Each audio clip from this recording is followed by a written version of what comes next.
Price the lord.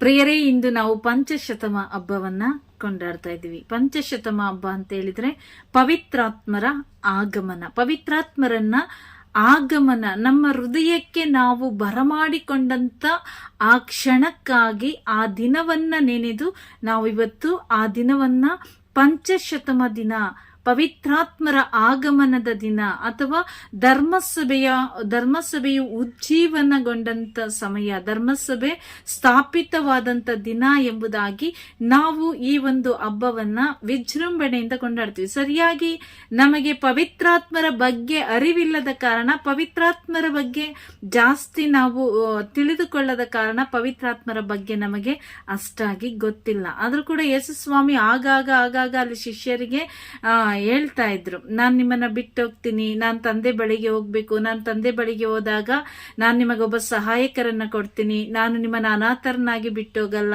ನಿಮ್ಮ ಜೊತೆಯಲ್ಲಿ ಯಾವಾಗ್ಲೂ ಇರ್ಲಿಕ್ಕಾಗಿ ನಾನು ನಿಮಗೊಬ್ಬ ಪೋಷಕರನ್ನ ಕೊಡ್ತೀನಿ.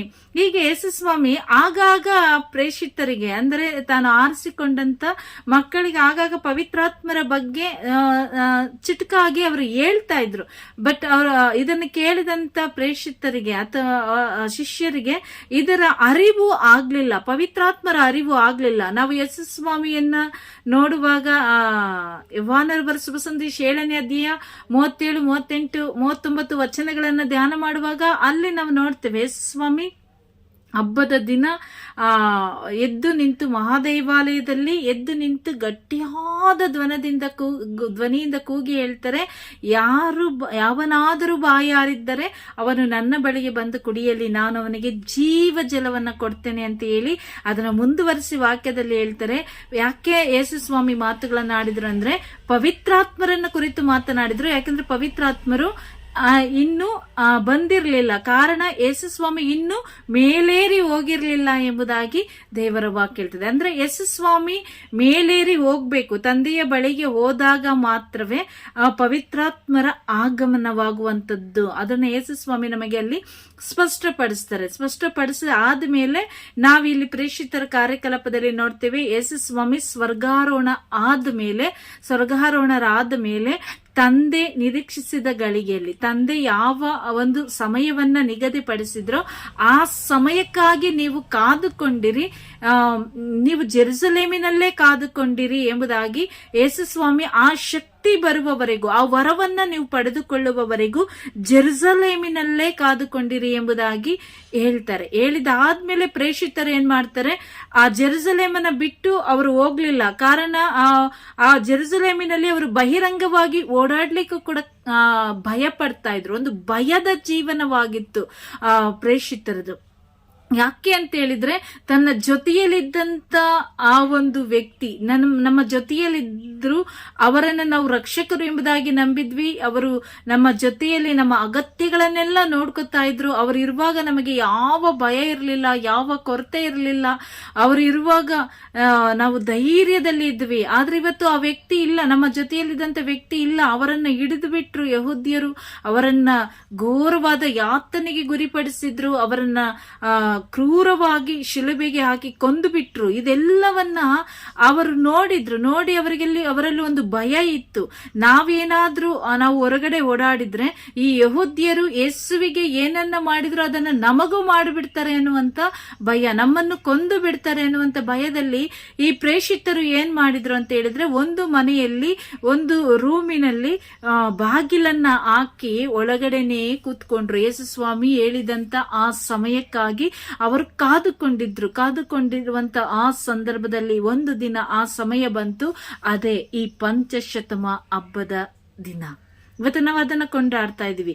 ಹಾಗಾದ್ರೆ ಈ ಪವಿತ್ರಾತ್ಮರನ್ನ ನಾವು ಪಡೆದುಕೊಂಡಾಗ ಈ ಪವಿತ್ರಾತ್ಮರು ನಮ್ಮಲ್ಲಿ ಏನನ್ನ ಮಾಡ್ತಾರೆ? ಮೊಟ್ಟ ಮೊದಲ ಬಾರಿಗೆ ಪವಿತ್ರಾತ್ಮರು ನಮ್ಮ ಮೇಲೆ ಬಂದಾಗ ಏನೆಲ್ಲ ಆಗತ್ತೆ, ಪವಿತ್ರಾತ್ಮರು ನಮ್ಮ ಜೊತೆಯಲ್ಲಿದ್ದಾಗ ನಾವು ಹೇಗೆ ಈ ಎಲ್ಲವನ್ನ ಮಾಡ್ಬೋದು, ಜಯಿಸ್ಬೋದು ಎಂಬುದಾಗಿ ನೋಡುವಾಗ ನಾವು ಈ ಪ್ರೇಷಿತರ ಕಾರ್ಯಕಲಾಪ 2ನೇ ಅಧ್ಯಾಯದಲ್ಲಿ 1ರಿಂದ ಇರುವಂತ ಎಲ್ಲ ವಚನಗಳನ್ನ ಧ್ಯಾನ ಮಾಡ್ತಾ ಬರುವಾಗ ಅಲ್ಲಿ ನಾವು ನೋಡ್ತೀವಿ, ಪಂಚಶತಮ ಹಬ್ಬದ ದಿನ ಆ ಒಂದು ಪ್ರೇಷಿತರು, ಭಕ್ತ ವಿಶ್ವಾಸಿಗಳೆಲ್ಲರೂ ಒಂದು ಮನೆಯಲ್ಲಿ ಸೇರಿದ್ರು. ಪ್ರೇಷಿತರು ಮಾತ್ರವಲ್ಲ, ಅವರ ಜೊತೆಯಲ್ಲಿ ಇನ್ನು ಜನರೆಲ್ಲರೂ ಕೂಡ ಒಂದುಗೂಡಿ ಅವರು ಪ್ರಾರ್ಥಿಸ್ತಾ ಇದ್ರು.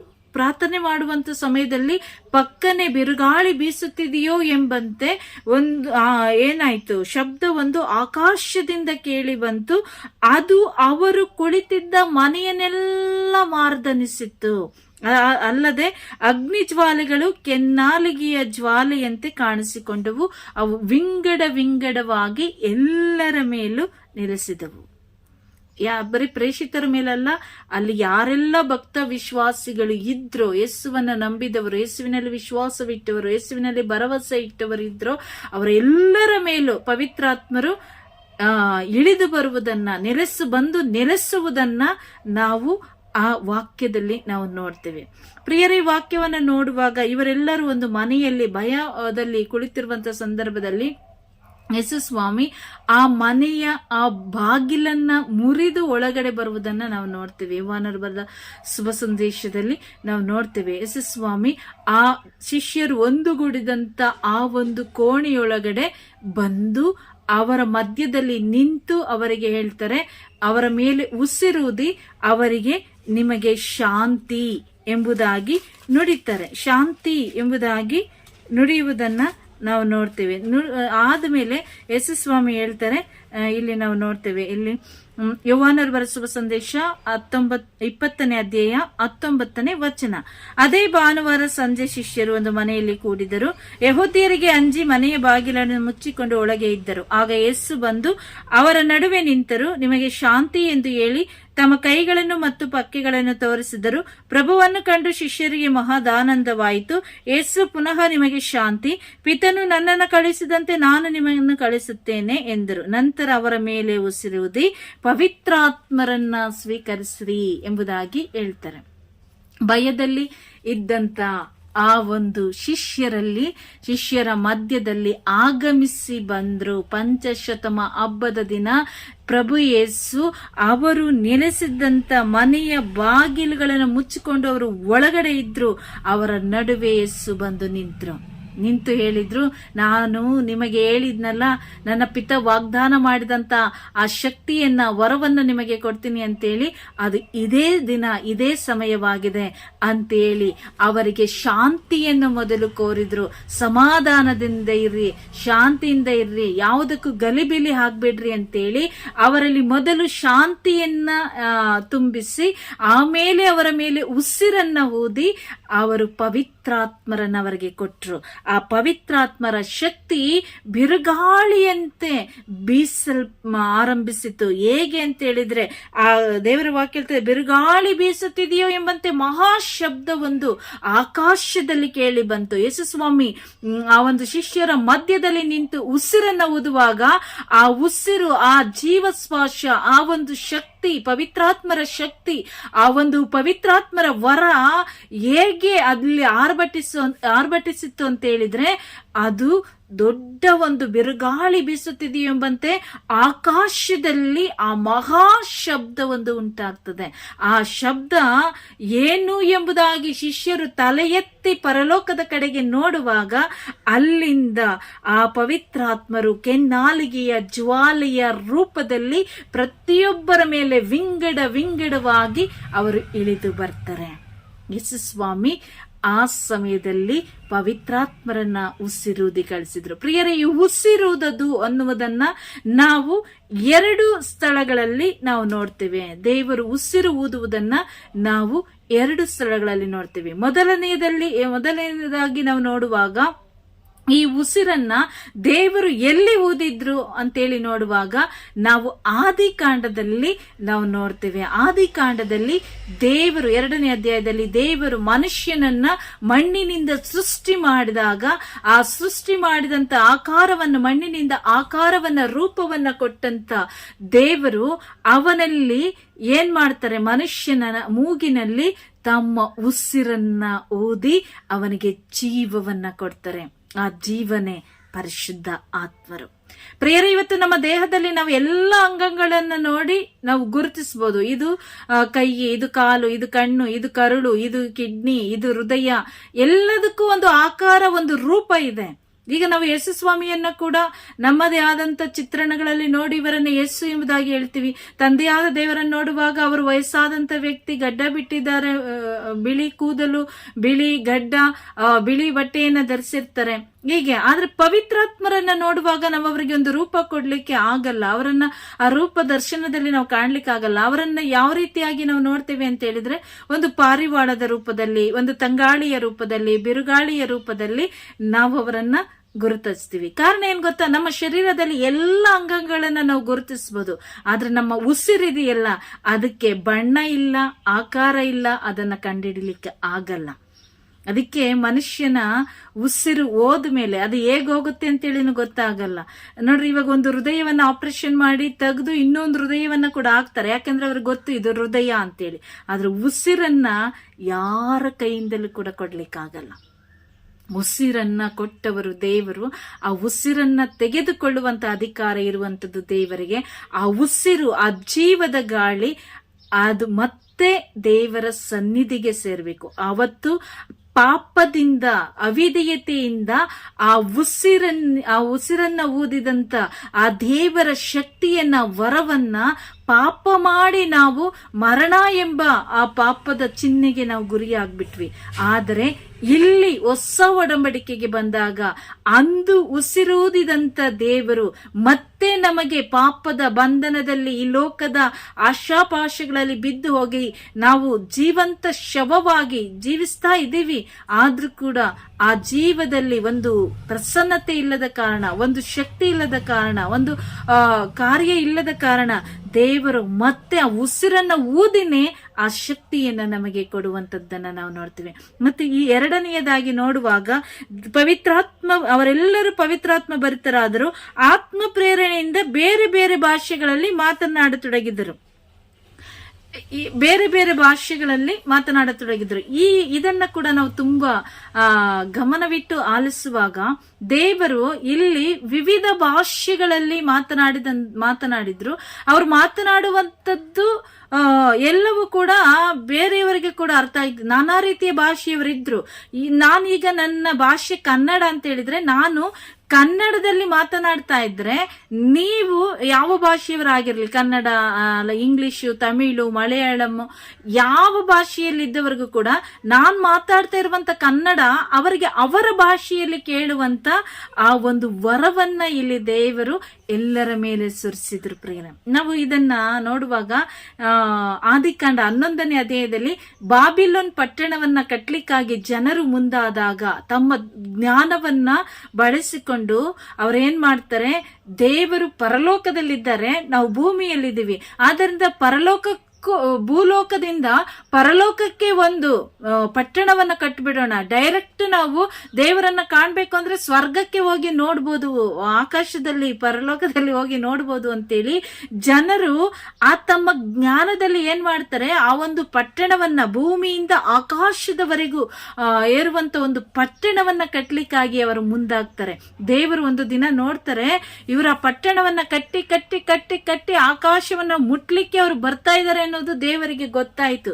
ತಕ್ಷಣ ದೇವರು ಏನ್ ಮಾಡ್ತಾರೆ, ಆ 11ನೇ ಅಧ್ಯಾಯ 7ನೇ ವಚನದಲ್ಲಿ ನಾವು ನೋಡುವಾಗ, ಆದಿಕಾಂಡ 11:7 ನೋಡುವಾಗ ದೇವರು ಏನ್ ಮಾಡಿದ್ರು, ಇವ್ರ ನಿಂಗೆ ಬಿಟ್ರೆ ಏನೋ ಒಂದು ಮಾಡ್ತಾರೆ ಇವರು ಅಂತೇಳಿ ಏನ್ ಮಾಡಿದ್ರು, ದೇವರು ಅವರವರಲ್ಲಿ ಭಾಷೆಯ ಗಲಿಬಿಲಿಯನ್ನ ತಂದುಬಿಟ್ರು. ಅಲ್ಲಿ ದೇವರ ವಾಕ್ಯವನ್ನು ನೋಡುವಾಗ ಆಗ ಒಂದೇ ಭಾಷೆ ಇತ್ತು, ಒಂದೇ ನುಡಿ, ಎಲ್ಲರೂ ಕೂಡ ಒಂದೇ ಭಾಷೆಯಲ್ಲಿ ಮಾತಾಡ್ತಿದ್ರು, ಒಂದೇ ನುಡಿಯಲ್ಲಿ ಮಾತಾಡ್ತಾ ಇದ್ರು. ಬೇರೆ ಬೇರೆ ಭಾಷೆಗಳು ಆದಿಯಲ್ಲಿ ಇರ್ಲಿಲ್ಲ, ಎಲ್ಲರ ಭಾಷೆ ಕೂಡ ಒಂದೇ ಆಗಿತ್ತು.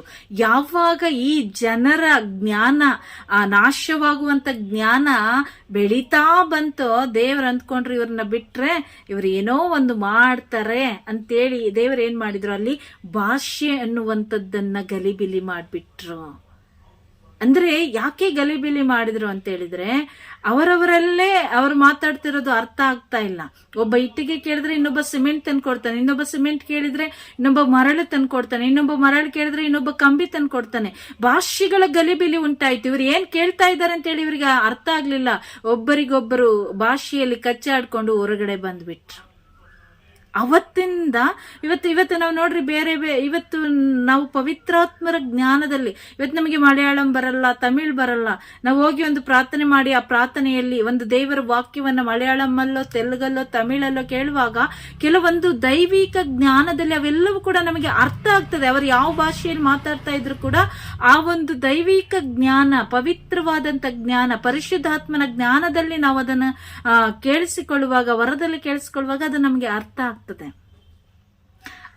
ಅದೇ ಒಂದು ಅವತ್ತು ಗಲಿಬಿಲಿ ಮಾಡಿದ್ರಲ್ಲ ದೇವರು ಬಾಬಿಲೋನ್ ಪಟ್ಟಣವನ್ನ ಕಟ್ಟುವಾಗ, ಆ ಭಾಷೆಯ ಗಲಿಬಿಲಿಯ ಆ ಒಂದು ಕಾರ್ಯವನ್ನ ಇಲ್ಲಿ ಯೇಸು ಸ್ವಾಮಿ ತಮ್ಮ ಆತ್ಮಶಕ್ತಿಯಿಂದ, ಆತ್ಮವರದಿಂದ ಮತ್ತೆ ಅದನ್ನ ಕಟ್ಟುತ್ತಾರೆ. ಇಲ್ಲಿ ಅವರು ಯಾವ ಭಾಷೆಯಲ್ಲಿ ಪ್ರಾರ್ಥನೆ ಮಾಡಿದ್ರು ಇವರಿಗೆ ಅವರ ಭಾಷೆಯಲ್ಲೇ ಕೇಳುವಂತ ಕೃಪೆಯನ್ನ ದೇವರು ಕೊಟ್ರು.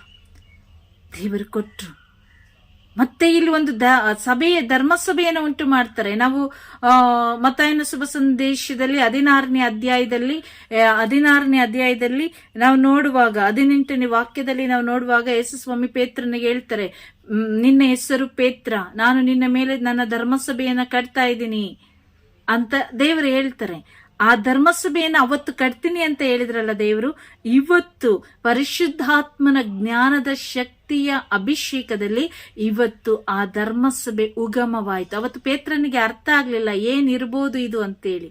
ಆದ್ರೆ ಯಾವಾಗ ಪವಿತ್ರಾತ್ಮರ ಆ ಒಂದು ಆಗಮನ ಆಯಿತೋ ಆಗ ನಿಜವಾದ ಧರ್ಮಸಭೆ ಉಂಟಾಯಿತು. ನಾವೊಬ್ಬೊಬ್ಬರು ಕೂಡ ಆ ದೇವರಿಗಾಗಿ ಜೀವಿಸುವಂತ ದಿನ ಬಂದು ಬಿಡ್ತು. ನಾವೆಲ್ಲರೂ ಕೂಡ ಯೇಸು ಕ್ರಿಸ್ತರ ಮಕ್ಕಳಾಗಿ ಮುದ್ರೆ ಒತ್ತಿಸಿಕೊಳ್ಳುವಂತ ಆ ಶಕ್ತಿಯನ್ನ ದೇವರು ನಮ್ಮ ಮೇಲೆ ಒತ್ತುಬಿಟ್ರು. ಇವತ್ತು ಆ ಮುದ್ರೆಯನ್ನ ನಾವು ಒತ್ತಿಸಿಕೊಂಡು ಇವತ್ತು ನಾವು ಕ್ರಿಸ್ತನ ಮಕ್ಕಳು ಅನ್ನಿಸಿಕೊಂಡಂತ ಆ ಶಾಶ್ವತವಾದ ಮುದ್ರೆಯನ್ನು ಒತ್ತಿಸಿಕೊಂಡಂತ ದಿನವಾಗಿದೆ ಈ ಒಂದು ಪಂಚಶತಮ ದಿನ.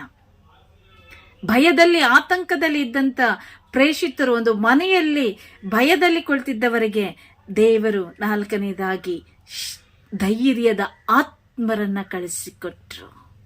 ಎಲ್ಲಿಯವರೆಗೂ ಯೇಸುಸ್ವಾಮಿ ಸತ್ತ ಮೇಲೆ ಈ ಪ್ರೇಷಿತರು ಎಲ್ಲೂ ಕೂಡ ಧೈರ್ಯದಿಂದ ಹೊರಗಡೆ ಬಂದು ನಾವು ಯೇಸುವಿನ ಶಿಷ್ಯರು, ನಾವು ಯೇಸುವಿನ ಸಂಗಡಿಗರು, ಯೇಸು ನಮ್ಮನ್ನ ಆರಿಸಿಕೊಂಡ್ರು, ನಾವು ಯೇಸು ಆರಿಸಿಕೊಂಡಂತ ಪ್ರೇಷಿತರು ಎಂಬುದಾಗಿ ಎಲ್ಲೂ ಕೂಡ ಧೈರ್ಯದಿಂದ ಅವರು ಮಾತಾಡ್ಲಿಲ್ಲ. ಹೊರಗಡೆ ಬರ್ಲಿಕ್ಕೆ ಅವರಿಗೆ ಭಯ ಇತ್ತು, ಆತಂಕ ಇತ್ತು. ಎಲ್ಲಿ ಯಹೂದ್ಯರು ನಮ್ಮನ್ನ ಹಿಡಿದು ಬಿಡ್ತಾರೋ, ನಮ್ಮನ್ನ ಕೊಂದು ಬಿಡ್ತಾರೋ, ಯೇಸುವನ್ನ ಕೊಂದ ಹಾಗೆ ನಮ್ಮನ್ನು ಕೂಡ ಕೊಂದು ಬಿಡ್ತಾರೋ ಅಂತೇಳಿ. ಆದರೆ ಯಾವಾಗ ಈ ಪಂಚಶತಮ ಹಬ್ಬದ ದಿನ ಆ ಪವಿತ್ರಾತ್ಮನ ಶಕ್ತಿ ಎಲ್ಲರ ಮೇಲೆ ಆಗಮನವಾಯಿತು. ಮೊದಲನೇದಾಗಿ ಎಲ್ಲರೂ ಕೂಡ ಪವಿತ್ರಾತ್ಮ ಭರಿತರಾದರು.